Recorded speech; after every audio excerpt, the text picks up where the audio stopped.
Hallelujah. Odafo Onyankopon onhyirawo. Mayemo mpaye. Odomfo paye da wase na nso de akyeye. Wona madom so amaye hu kese no maniya. Ne yekenyina ne sa yeye ne nkamfo ne tonton ya wodia. Enadue yi Awurade ye da wase. Sa wode yenkwa akyeye. Ne Awurade bekoso amaye hu kese ye ewo mu. Edeyimu. Yebo mpaye se ma nkronkron nkasa nkyereye. Na enne yenso yente wase. With Jesus Christ dim ne abompaye. Hallelujah. Odafo nyame shall more akwa the bauti as ye send you medieso. Na yafia ken cancer me fi konto fo medi kain. Etidu nchichemu enkronko sidu miensa. Sidi abrofo beka se 1 Corinthians chapter 10 9 to 13 no. Odafo me yentie Awurade asem. Ense se yeso Kristo Yesu hwe. Na ebinom so no hweye ema omu wuwuye owo na keka omo ampa odofo se yeji Onyankopon echinje na ye asoden a eniema emfata ene ba yakwan mu ben na onyame asem oboye kokowo ho se ema yen nwinwi ema yen kasakasa bibia ye bia no yen hwe se wei ede na nyame eka fa ho.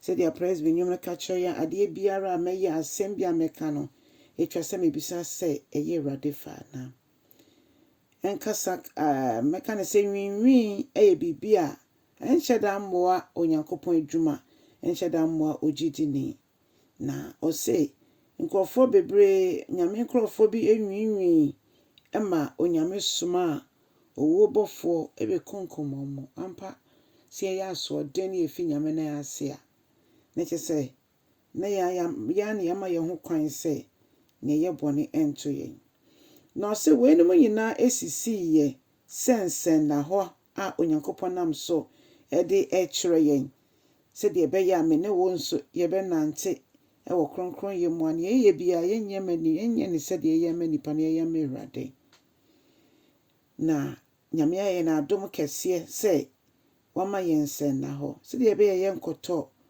adekodie nemu eno nche so momudi nkan a onyame twa omugu ye no mo ye chen ye da bi ye mumu ye dooso na na made chimoja na Yesu hwegu ma ye nti amame ne won so ya sa fata de bia da ye be sori na nyame mobro ho no eka ye ho na dom no so etwitwa agie odofo se nyame ye ne oyo nyame oyodo pa eno nti no de nkwampo ode to ho ode ma ye ne dono eni susu bia na ni kabia so afio se ne ye ne se ogina ho no onhwe ne yiye na wanhwe ase ai ene ni pebebre de omosesi ombo de asorempo etwampo a eya ade a Onyankopon nya sa na ohu ye Onyankopon wona mma ewo asafo bia wa asase so se ono ne mma won safo no mo waka omo abom ka se eya asafo baako the church universal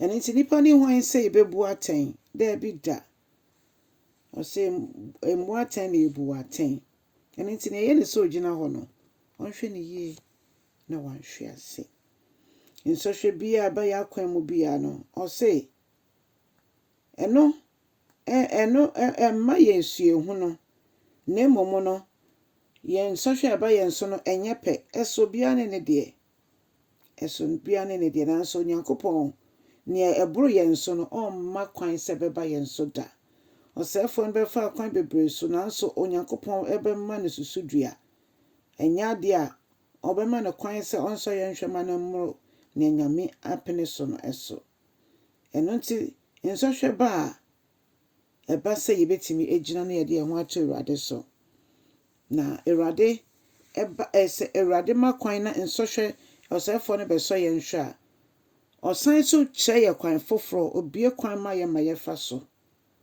ekwan a ema yetimi di nkonim a yenhwe ase osefo de nka ne botai ne se ye kwan hohyin mu a ye behwe ase wo mu but obi odi no krom Awurade bia no Nyankopon erinnyai no ema obonsam ema ne fa ne se emfa enje ne kra emfi ne nsem ampa ebi wu atofo wo ni ade wo nyamesom ho nanso ɔkra no nyɛ ɔsɛefoɔ no deɛ ɔkra no yɛ Awurade dea. Ɔdɔfoɔ yɛsom Nyame a ɔte ase a ɛtwa sɛ yɛde yɛn ho to no so.